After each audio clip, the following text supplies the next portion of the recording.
Hey friend, welcome back. I cannot believe that we are headed into week 5 of the Pantry Challenge. So today is Monday, we are kicking it off.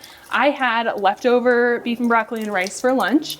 And so what I am going to do now is get going on our dinner. For dinner tonight, we are going to have antelope sloppy joes, just on some buns that I found in the freezer that we have from probably the holidays, but who knows what event. And then I have some potatoes that we have from this past year's garden, and they are still doing awesome. They are literally rock hard still. There's a few eyes starting to grow, but nothing crazy. So I'm just getting these washed up because I literally took them out of the ground and let them cured and stuck them in our storage. I never washed them. So I'm just gonna wash them. We're gonna get these peeled and we are gonna get going on our potato salad to kind of accompany our dinner. So we're gonna have sloppy joes, potato salad, and coleslaw, just because I love that crunch and freshness that coleslaw offers on a sloppy joe. So that's gonna be dinner. Let's get this potato salad going. All right, so first thing I'm gonna do with these potatoes is just get them peeled. They are, if you want, you can leave your potatoes on. I prefer potato salad with peeled potatoes. So I'm gonna quickly do that. I am so impressed with our garden potatoes. They have held up so well. And they are always so yummy. Mine do have just a couple green spots where they didn't fully finish.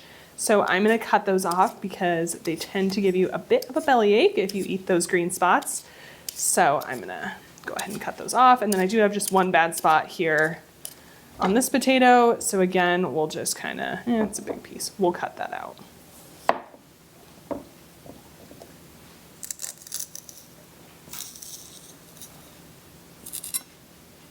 Perfect. And these don't have to be peeled perfect. I know a lot of people that will keep peels on completely. I just prefer my potato salad with peeled potatoes. So once I get these peeled, I'm gonna give them another quick rinse just to make sure that we get all the dirt off of them. Then we're going to cut them into cubes and get them boiling. And the reason I even thought to make a potato salad is it's upper 50s here today in Wyoming, and that just, I thought about completely scrapping sloppy joes and throwing something on the grill, but then I decided I wanted burgers, but we don't really have any vegetables that are fresh to put on those said burgers. So I decided we're gonna do sloppy joes, and we're gonna, there's a little bit of a bad spot on that one. And we are going to do potato salad to have that fresh summer feel. All right, we're gonna get these washed.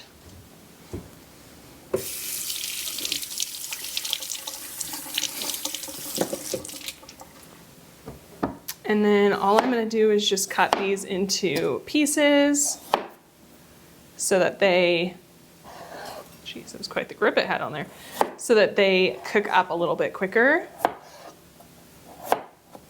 And so that we have our boiled chunks for our potato salad. And I feel like everyone makes potato salad a little bit different. This is gonna be kind of your classic mayo and mustard type potato salad.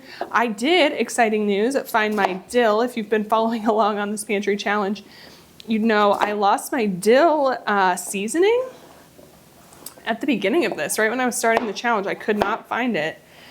And I've been missing it because I love to put it in chicken salad and all sorts of things, and I wasn't able to, but I did finally find it today. So that's exciting. But I'm just gonna get these all sliced up. Okay, there's our potato. Let's get this in our boiling water. All right, so this water is not yet boiling, but it will be soon. I'm gonna add a good amount of salt to it. And then I'm gonna put our potatoes on in. And the water is currently, this is just room temperature water, but it's on heat, so we'll get it going soon. Okay. That's gonna just cook away. I'm going to now slice up some onion. And I am going to need onion for both the potato salad and the sloppy joes.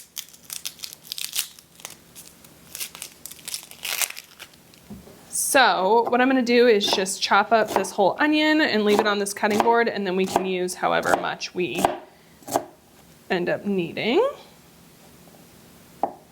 And then what we don't use, we'll just put away in a container.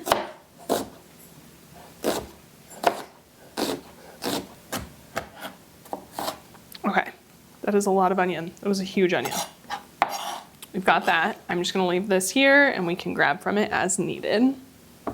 All right, and while that comes to a boil, I'm gonna hard boil some eggs. So what I do is I actually steam them, and I find that is the easiest way to peel them. So I will take you along for that process. All I have is about an inch of water at the bottom of this. We're gonna bring that to a boil.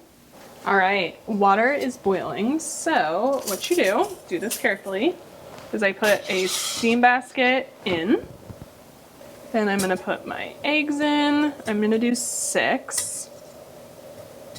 And we are so lucky. We still have a couple girls that are pulling through and laying eggs still. So these are chicken eggs. Okay, that's perfect. I'm gonna put a lid on this and we are gonna let them steam for 13-ish minutes for hard-boiled eggs. All right, my potatoes are where I want them. So I'm gonna strain them and then run them under some cold water just to stop that cooking process. And this is totally up to you. I know some people like more mashed potato.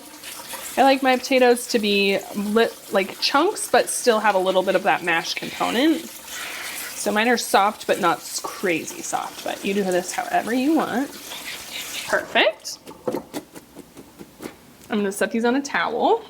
All right, I'm gonna call these eggs done. So I'm just going to put them in an ice bath to stop that cooking process, similar to what we did with the potatoes.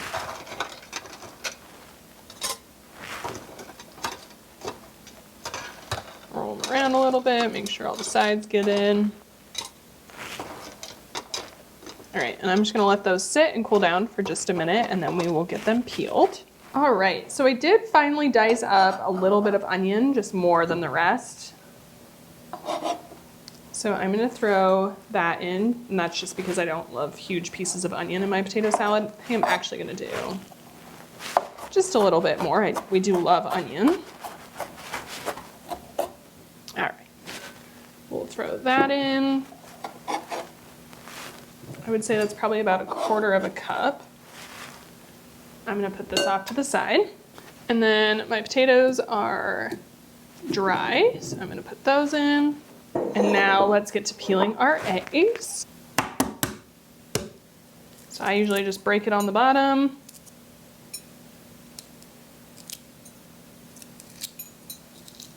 You just really, the whole goal is to get under that membrane. And I find when I steam my eggs, it is so, like these are farm fresh eggs. These came from my chickens maybe last week. Look how easy that was. Okay, let me get another plate for these. Isn't that absolutely crazy how easy these are to peel? Every time I do it, it just blows me away. And I found that if you break it on the bottom, it also makes it so much easier to peel them because it kind of, that membrane like opens up. Look at that, crazy. Okay, and by bottom, I mean, if this is the egg, tops, that pointy part, I like to pound there on the counter. All right, I'm gonna get my eggs all peeled and then we're gonna wrap up our potato salad. That way we can get it in the fridge cooling down. And then we'll give it a little bit of time. And once Sam's closer to being on his way, we will get going on, what are we gonna get going on? Oh, sloppy joes. And I think I'm just gonna do 3 potatoes and or 3 eggs, and I'm gonna leave these for breakfast for the week. And I like to leave them like this in the shell because then they don't smell in the refrigerator. All right, so I got these washed and I did go ahead and just put them on a paper towel to keep them drying. Now let's cut into them. See how perfect that is of a hard-boiled egg? I'm telling you, if you don't do the steam method on your farm fresh eggs, you really should. And if you love it or you try it, let me know what you think of it, and hopefully that makes your life easier. So I'm just gonna chop these up into just little pieces. I have Arrow over here begging at my feet because he loves egg. He makes me laugh. Sam loves hard-boiled eggs, so I don't think there's too much. There's no such thing as too much hard-boiled egg in our potato salad, according to Sam, so. You make your ratios however you want them. All right, then with that same exact cutting board, because it's all going in the same place, I'm gonna cut up some dill pickles. These are pickles from our garden that we made together. They are so yummy. So this is going to be in place of relish because I don't have relish. I always just cut up pickles when we need them. And this just helps give it that nice, yummy crunch. Okay, so I just put a tiny bit of mayo that I have in there. And then we have some of this Japanese mayo. I got it for Christmas. So I'm going to do a drizzle of this over the top. And then it is really good. So if we need more, I'm going to do regular mayonnaise. I'm going to do about a tablespoon of mustard, maybe a half tablespoon. I'm going to sprinkle in some paprika. I would say that was like a quarter of a teaspoon maximum. Then I'm going to do just a splash of apple cider vinegar. We can always add more. Then you should put celery in yours, but Sam does not eat celery. So we're going to do a little bit of celery salt, which he doesn't mind. Some of that dill that I finally found again. I'm just eyeballing this. Follow your heart. A good amount of pepper. We'll give that a stir. And I'm going to break up some of the potatoes while I'm stirring. And we'll definitely need more mayonnaise, I believe. Okay, yeah, let me grab our regular mayonnaise. All right, we're going to put some of that in. If you make your own mayonnaise, hats off to you. I just have to find shortcuts where I can, and I find mayonnaise in a salad like this is one of those shortcuts that I take. Okay. That a good stir. Again, just breaking up some of those potatoes. All right, that's looking pretty good. I'm gonna give this a taste. All right, I'm gonna give it a taste. One thing, just a reminder, is this is gonna chill. So the salt and that kind of thing will change a little bit. So as long as you're in the right ballpark, I would say let it cool down in the refrigerator and then test it again for salt right before you serve it. So here we go, cheers. I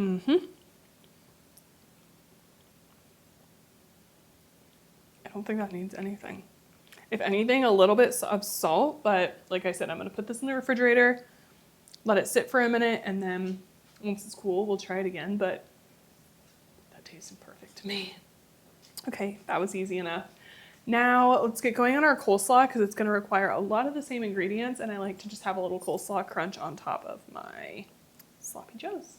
Here we go on our coleslaw, and let me tell you, my favorite part about cabbage, this will go to our chickens, is this has been in our refrigerator for over a month, and it's still in like perfect shape. I think I have to take off 2 layers. And I don't need a ton of coleslaw for this. We just put a little bit on, and I'm honestly not gonna over exceed. I don't even know if we can call it coleslaw, because coleslaw, you put carrots in it, and that feels like a lot right now, so I'm not going to. So, it is just 2 of us, and I want this, let's go there. I want this pretty thinly sliced, so I'm gonna use my mandolin and this, and I'm just gonna slice it. Yeah, that's perfect.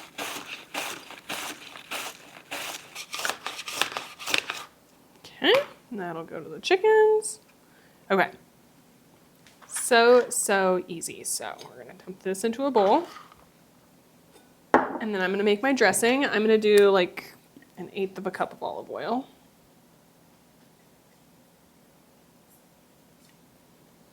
So that is olive oil. Then I'm gonna do about a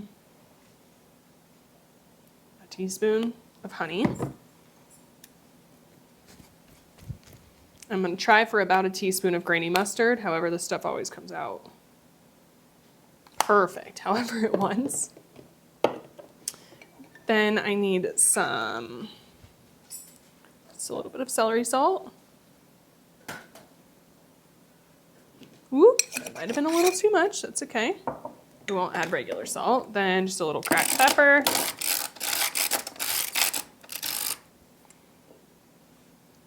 And about 1/8 of a cup of apple cider vinegar. This is the part that I think really makes it. Okay, let's try that.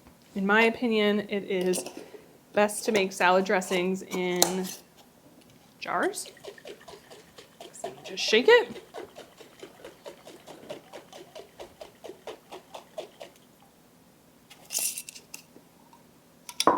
And then spoon, give it a test. I'm gonna add just a little bit more honey. It's a little too zingy. That'll do it. All right, back on, shake it up. And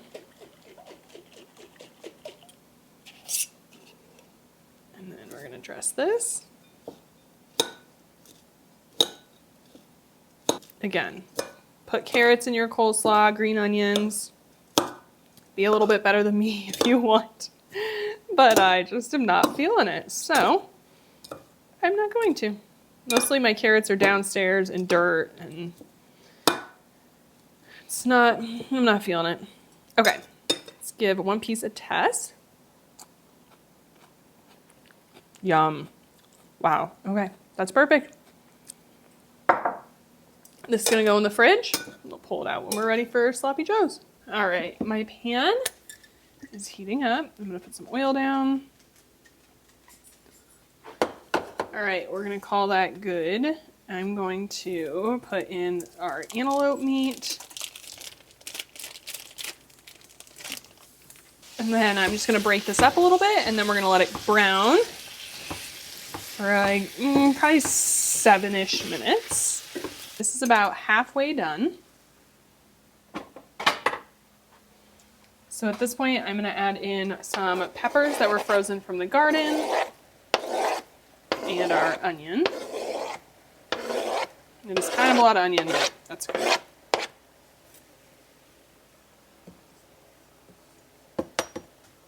Gonna give that a good stir, and we're just gonna, cook this down until the veggies are tender and the beef, or the antelope, is browned. This is browning nicely. I'm gonna add in a little bit of garlic salt, a little bit of pepper, and some actual salt. We're gonna get that roasting up for just a second. All right, it's smelling really good, and that looks great. Next, I'm gonna add in tomato sauce. Give that a good stir. And we're gonna let this just kind of cook down for a minute and get some of that liquid out. So after that cooks down and some of that moisture goes away, I'm adding in about 2 teaspoons or so of Worcestershire, and again, 2 teaspoons or so of yellow mustard. Again, just measure with your heart depending on how you like things. Then I just add in about a 1/2 tablespoon or so of brown sugar, just to add that sweet element. I don't love ours super sweet, but you can follow that exactly how you like it. And then I add in just a splash of white vinegar to help give it that acidic flavor. Here was our final look with our sloppy joes, coleslaw, and potato salad. Hey friend, it is that time of day again. We are gonna get going on dinner. So tonight we're going to do kind of a fajita inspired taco almost. And so we're gonna do peppers and onions. This is antelope and elk. I'm gonna mix them. And then we're gonna just marinate these for a little bit. We're gonna get these all grilled up. And then we are going to make some like corn dip. We're gonna have some of the shredded cabbage from last night just to use up some more cabbage and some more of that dressing. It was really, really yummy. And then we're gonna put those on top of some tacos. So I'm super excited. I think this should be really good. I couldn't decide if I wanted tacos or fajitas, so I landed on combining the two. And that is why we're having fajita tacos for dinner. So I just need to get this meat sliced up. It's really nice and tender. I pulled some sweet corn out of the freezer from this past summer. And then I also pulled out some of our onions from the garden and some peppers. So that will all be from the garden, which should be super yummy. All right, there's our meat. Let me get this cutting board out of the way. I am just winging this in all honesty. So I'm gonna do, I don't know, a couple tablespoons, maybe a tablespoon or so of olive oil. I'm gonna do about the same of lemon juice and a good amount of Worcestershire sauce. Then this is some onion powder that we have made up from last year's garden. Do some of that. We don't need to get crazy because we have obviously the onions going in. Then I have garlic powder that I have freeze dried up as well. Sprinkle that in. I'm going to do a little bit of paprika, a little cayenne,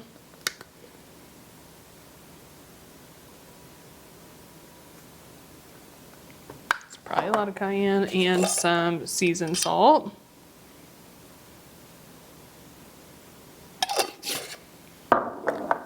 Then I'm going to give this a mix, and we're just going to let this sit for I don't know, 30-ish minutes and just kind of marinate into the chicken. It smells really, or not the chicken, the antelope and the elk. It smells really, really yummy. All right, there's that. I'm gonna just pop this in the fridge and let this marinate for a little while. All right, friend, next I wanna get going on a corn dip. So this was frozen corn from, ooh, it's risky, this past summer. I just dried it here.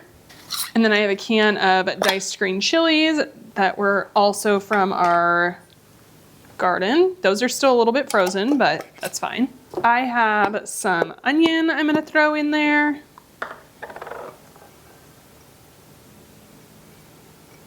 Get that all out. I have a little bit of cheese.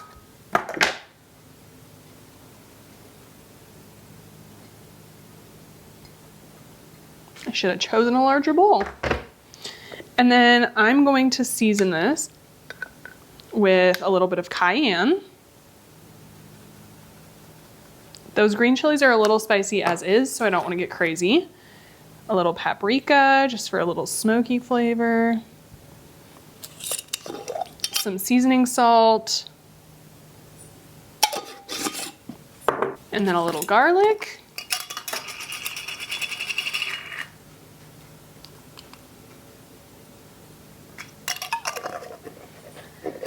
And then I'm gonna do a spoonful of sour cream. A large spoonful. We're gonna mix that up. I'm also going to add in some mayo probably. Break up our green chilies a little bit. You know what, this is a lot of corn. I'm gonna finish this sour cream off.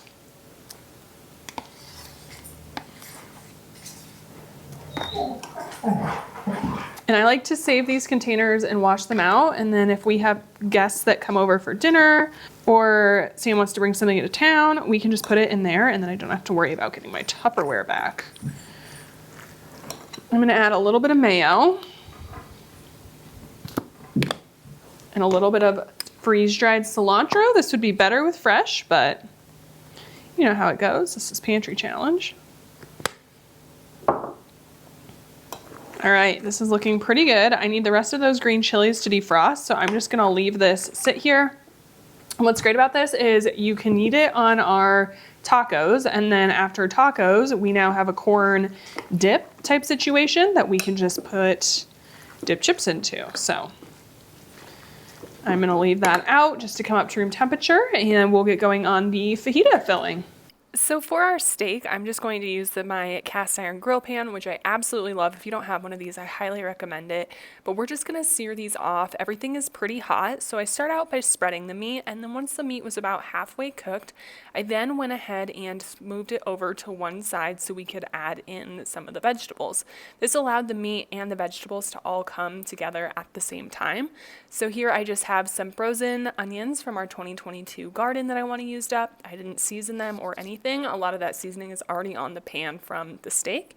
So I let those cook down a little bit, and then we just added in some green peppers that were also frozen from the garden and let those cook down as well.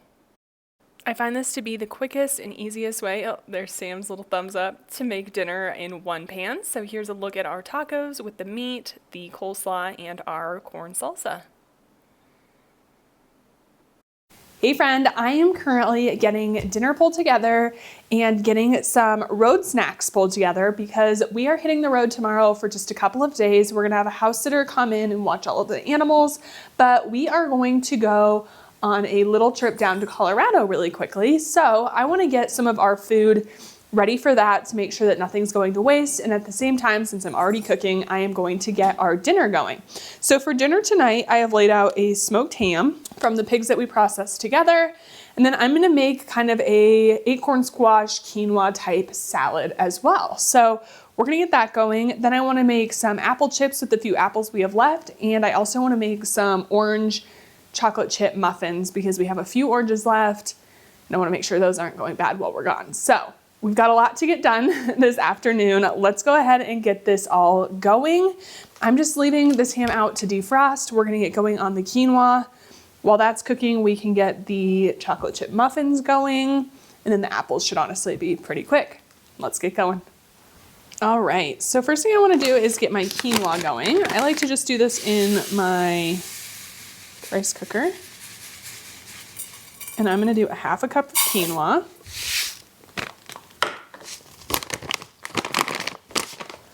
And then I'm gonna do 3/4 of a cup of chicken broth. And my quinoa is pre-rinsed. So there's a half a cup, and then we'll just fill this halfway or so. Perfect. All right, one thing checked off the list, that is going. We'll put the lid on and get that started. And then the next thing I wanna do is I have this acorn squash from the garden. So let's cut into it and see how she's looking.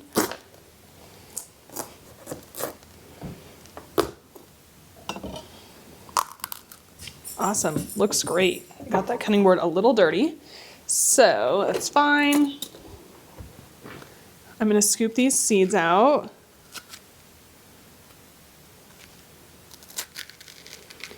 And these will go out to the chickens or the goats or both, and whoever gets them first wins. And on this normally like with a pumpkin, I'm not crazy about the strings, but because this is gonna go into a salad, I wanna make sure I get that inside nice and cleaned. We never wanna waste that natural dewormer that the seeds are.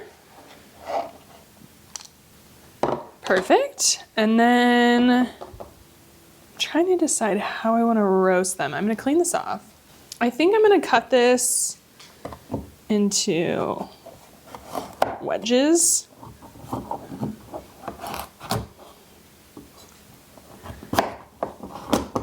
Mostly because it will cut a lot easier, and I want to put this into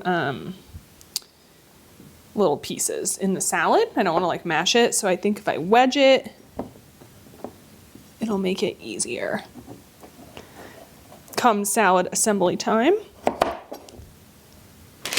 I just have a cookie sheet here. I'm gonna put our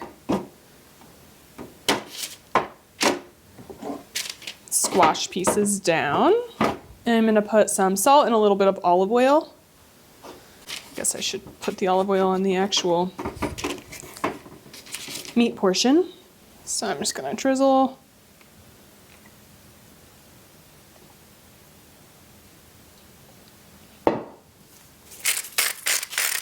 Salt these a little bit. Perfect. All right, now I'm gonna lay these down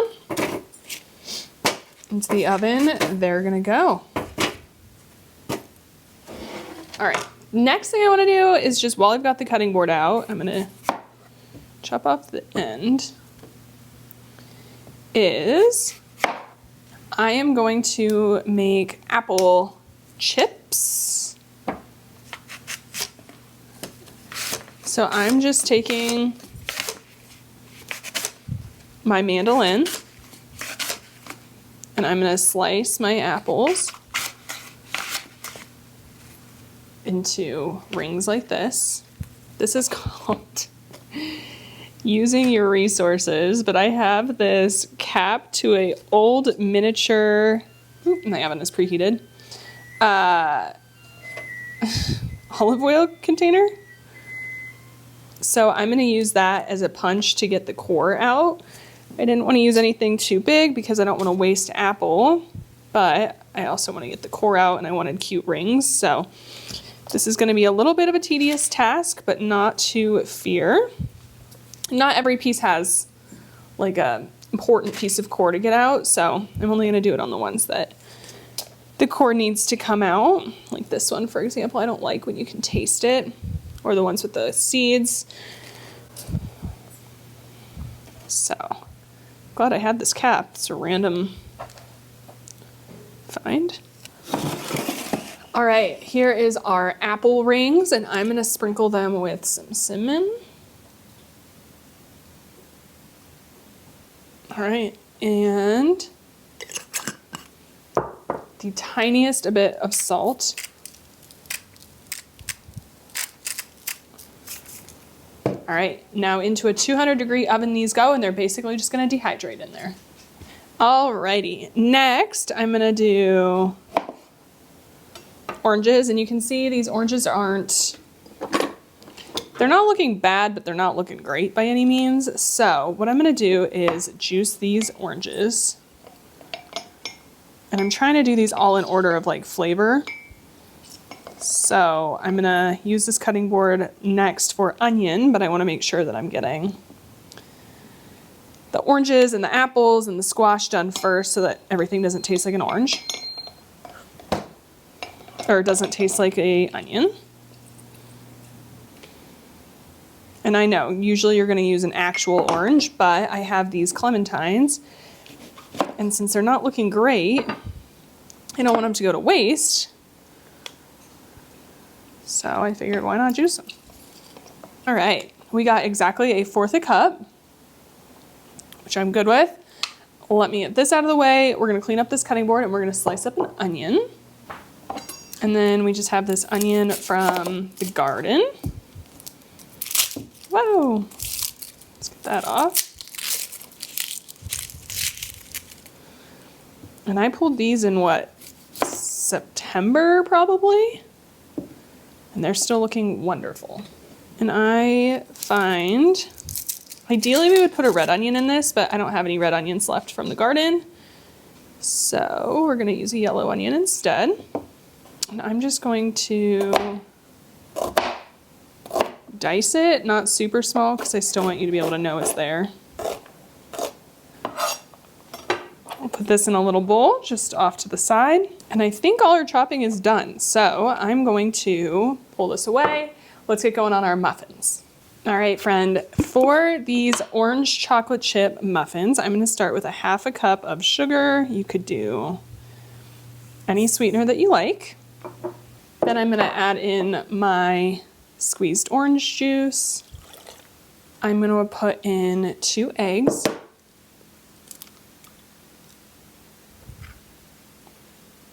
There is 1 egg.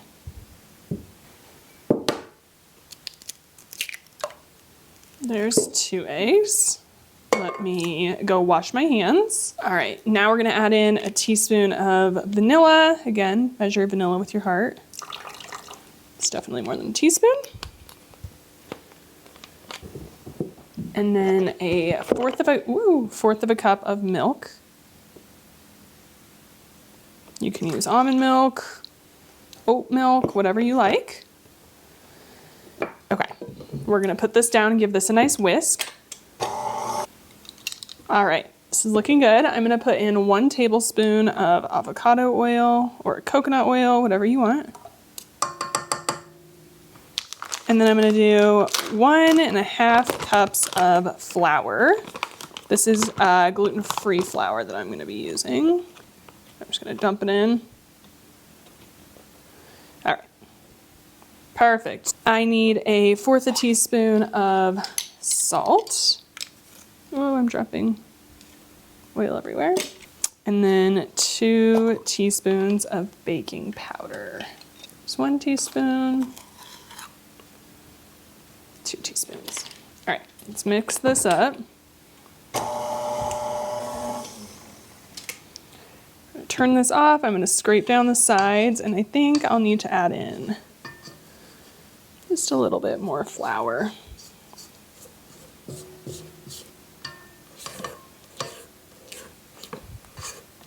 I do find sometimes with gluten-free flour, the measurements aren't quite exact. So that's why I wasn't quite exact with my measurement, because this happens quite often. I'm gonna add about 1/4 cup more. Let's give that a mix. Okay, that is looking much better. I'm gonna take this off, scrape down our paddle. It smells really good. That orange is really coming out. Which is what I want. I want like it, definitely you can taste the orange, but it's not like in your face orangey. All right, we're gonna scrape down the bowl again. Next we're gonna add in some chocolate chips.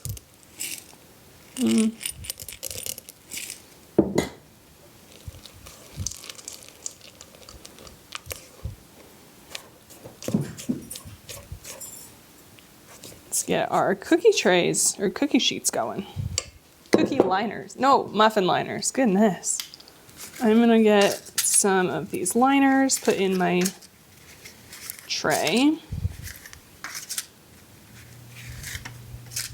And then I like to spray them just a little because I do find stickage is real. Okay, and then I just have this scoop. I'm gonna do 1 scoop per. And I have my oven preheated to 375 degrees. So I think the acorn squash is about done, which is perfect timing because I'm just gonna switch places. So the acorn squash was in there. I'm gonna pull those out and put the muffins in.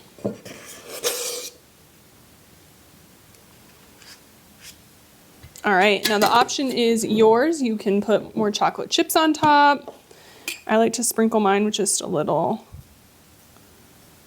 sugar right on top, just to give it that nice little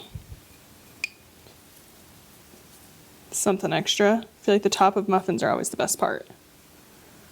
Looks good to me. Let's get these in the oven. I'm gonna guess around 20 minutes, but we're just gonna keep an eye on them. All right, our quinoa is done. I'm gonna transfer it into this glass dish. This is where we're gonna make our salad. That'll just help it cool down a little bit.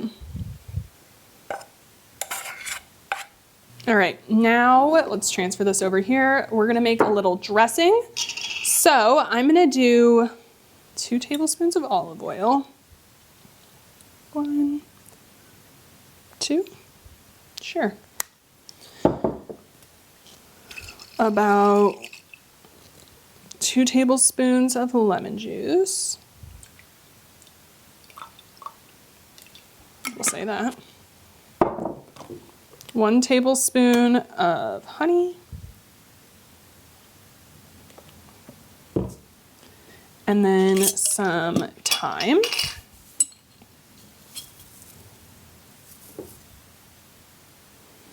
This is thyme that we freeze dried together from the garden. All right, let's shake this up. See how we've done. Grab a spoon, and I'm gonna give that a little taste just to see how we're at ratio-wise. Ooh, perfect. All right, then we have our acorn squash, and I did not do this the best way possible. But honestly, I'm not super worried because it's all going to the same place. It's just Sam and I. But I will note, if I ever make this for company, maybe don't roast it that way. But it does taste really, really good. And you can keep the skin on and just cut it that way if you want. I'm not a huge fan of acorn squash skin. I find it to be kind of bitter. That'll be fine. I think it'll break up a little bit. And I'll say, this is one of my favorite parts about cooking is you live and you learn. It's one of those where every time you get in the kitchen, you're a little bit better than the last time, because I feel like every time I cook something, I learn. So now I know for that salad. All right. Ideally, these would be pomegranates, but we don't have any. So I'm going to throw some cranberries in here, along with our garden onion. Let's give that a stir.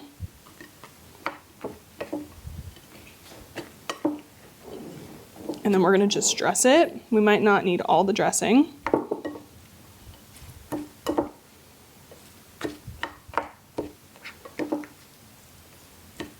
And if I wasn't on Pantry Challenge, I think I would throw some parsley in here.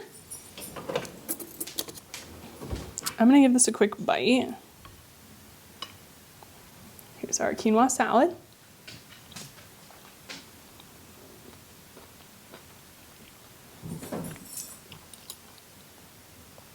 It's actually really good. I'm gonna add in the rest of that, well, a little bit more of that dressing, probably not all of it. And then once the quinoa cools down, I'm gonna put some feta in there just to give it a nice salty element. Speaking of salt, I didn't salt it or pepper it, but it kind of tasted perfect. I think from the chicken stock that we used to cook the quinoa, I think that added a nice salty element. So I'll try it right before we serve it and see if we need any salt, but honestly, I think it's perfect as is.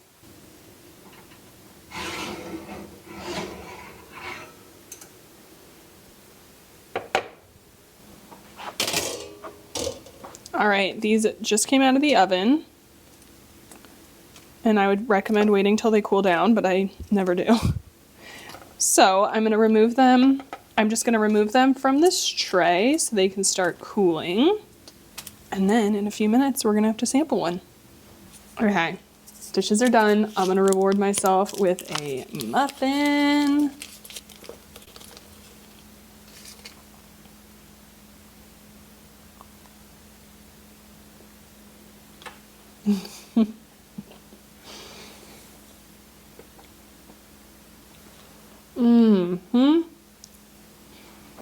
That is phenomenal. It's exactly what I wanted. Like, it's not a punch in the face with orange, but you can definitely taste that there's a little bit of orange in there. It's like a chocolate chip muffin, but with another level of depth. It was really good. We outdid ourselves, friends. And that's what I love about the Pantry Challenge. Had I been not in the Pantry Challenge, I probably would have made my traditional orange cranberry, or I would have done blueberry muffins or mixed berry muffins, or, you know, banana muffins, a lot of the regular things that I'm doing.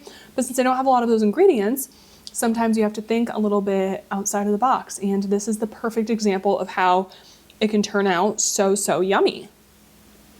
All right, when the apples are done, they're gonna take a while. We're basically dehydrating them. So when they're done, I will take you with me, and then we will get going on our dinner here in a little bit.